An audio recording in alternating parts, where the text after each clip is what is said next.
بسم اللہ الرحمن الرحیم۔ ایک شخص زندگی موت کی جنگ لڑ رہا تھا اور اس کے 4 بیٹے تھے۔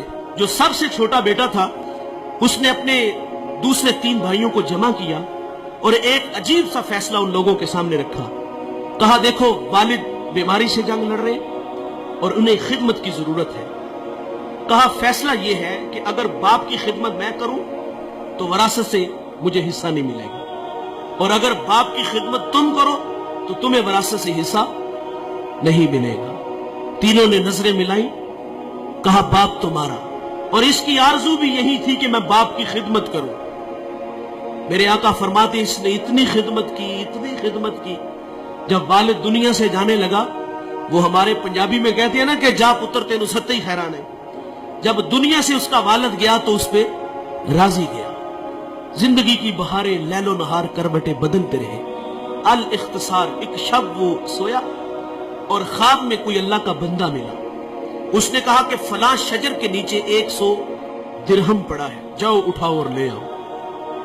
وہ کہتا ہے کہ آیا کہ اس میں برکت ہے؟ کیونکہ کثرت اور ہے برکت اور ہے۔ کہا اس میں برکت نہیں ہے۔ صبح اٹھ کے وہ خواب اپنی بیوی کو سنایا تو بیوی نے کہا گھر کے حالات آپ کے سامنے ہیں، ہمارے گھر میں فاقے ہیں، تو جائیں اور جا کے اٹھا لیں۔ کہا نہیں جاؤں گا۔ وہ فرماتے میں دوسرے دن پھر سویا تو مجھے وہی بزرگ ملے۔ کہا بیٹے وہاں 10 درہم پڑے ہیں۔ کہا برکت ہے؟ کہا برکت نہیں ہے۔ تیسرے دن پھر ملے، کہا وہاں 1 درہم پڑا ہے۔ کہا برکت ہے؟ کہا ہاں اس میں برکت ہے۔ گئے اور وہاں 1 درہم پڑا تھا، اٹھایا اور بازار چلے گئے، اور وہاں ایک شخص آواز دے رہا تھا 1 درہم میں 2 مچھلیاں۔ کہتے میں نے درہم دیا اور مچھلیاں لے کے گھر آ گئے اور ان کے پیٹ چاک کیے، اور دونوں سے ایک قیمتی موتی نکلا۔ وہ موتی لے کے بازار گیا، سنار کو دکھایا تو اس نے کہا پورے بازار میں اس کی قیمت کوئی نہیں دے سکتا۔ بھلا زمانہ تھا، آج تو دھا لگا لیتے ہیں نا۔ کہا پورے بازار میں اس کی کوئی قیمت نہیں دے سکتا۔ یہ بات سے وقت تک پہنچی۔ اس نے جواہری بلائے اور کہا اس موتی کی قیمت لگاؤ۔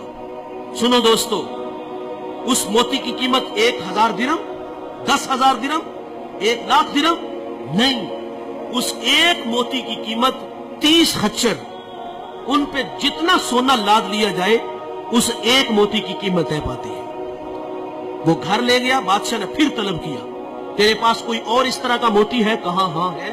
کہا بیچتے ہو؟ کہا ہاں بیچتا ہوں۔ قیمت کیا لوگے؟ کہا اب ڈبل لوں گا۔ پہلے ریٹ تمہاری مرضی کا تھا، اب میری مرضی کا۔ کہا ڈبل لوں گا۔ اس نے پھر 60 خچر ان پہ سونا لاد کے اس کو دے دیا۔ اس شہر کا بادشاہ کے بعد سب سے امیر آدمی وہ بنا۔ کون؟ جس نے بوڑھے باپ کی خدمت کی، جس نے باپ کی خدمت کی، وہ شہر کا امیر شخص بنا۔ اور دوستو دولت ہی سب کچھ نہیں، ماں باپ بہت بڑی دولت ہے۔ جب وراثت تقسیم ہوتی ہے نا تو بھائی کوئی کہتا ہے وہ کارنر والا پلاٹ میرا، فلاں فیکٹری تیری، جائیداد تقسیم ہوئی تو جو ہے وہ ایک دوسرے کو کہا تیری وہ اور میری وہ۔ اور جب بوڑھے ماں باپ کی باری آتی ہے تو اس وقت تماشا دیکھنے والا ہوتا ہے۔ وہاں ہر بیٹے کی آرزو یہ ہوتی ہے کہ یار یہ باپ دوسرے بھائی کے کھاتے میں چلا جائے نا تو میں تھوڑا سا آسودہ ہو جاؤں گا۔ اب کوئی کہتا ہے 1 مہینہ تم میرا ذرا نکالو نا، میرے تو بچے چھوٹے چھوٹے ہیں، میرے خرچے زیادہ ہیں۔ اور بچپن میں وہ 500 کی دہاڑی لگاتا تھا اور اس کے 5 بھائی تھے تم۔ اس نے ایسا تو نہیں کیا کہ تمہیں دارالامان میں چھوڑ آیا ہو، ایسا تو نہیں ہوا کہ کسی کے آگے تمہیں بیچ آیا ہو۔ وہ 8 سے 18 گھنٹے کام کرتا رہا ہمارے لیے، اور آج وراثت تقسیم ہوئی تو کہا باپ تیرا، ماں تیری، تیرا کچھ نہیں لگتا وہ۔ ہمارے لیے انہوں نے کتنی قربانیاں دی، کتنی محبتیں بانٹی۔ آج کی اس بزم میں میں اور آپ عزم کریں کہ آج کے بعد ہم ماں باپ کا دل نہیں دکھائیں گے۔ ماں باپ ناراض ہیں تو ابھی جا کے ان سے معذرت کر لیں۔ یقین جانے ایک لمحہ لگتا ہے۔ میں پچھلے دنوں توبہ ٹیک سنگھ ایک جگہ خطاب کرنے گیا تو وہ بچہ مجھے دلائل دینے لگا کہ والدین کی زیادتی ہے، بڑی عجیب سی باتیں کرنے لگا، لیکن میں نے اس کے دل کے دروازے پہ دستک دی۔ اللہ کا شکر ہے کہ وہاں جھٹکا لگا، اور وہ مجھے کہتا وہ نہیں مانے گے۔ میں نے کہا جاؤ تو صحیح یار۔ وہ کہتے میں کل جاؤں گا، محض زندگی وفا کرے نہ کرے، جاؤ یار۔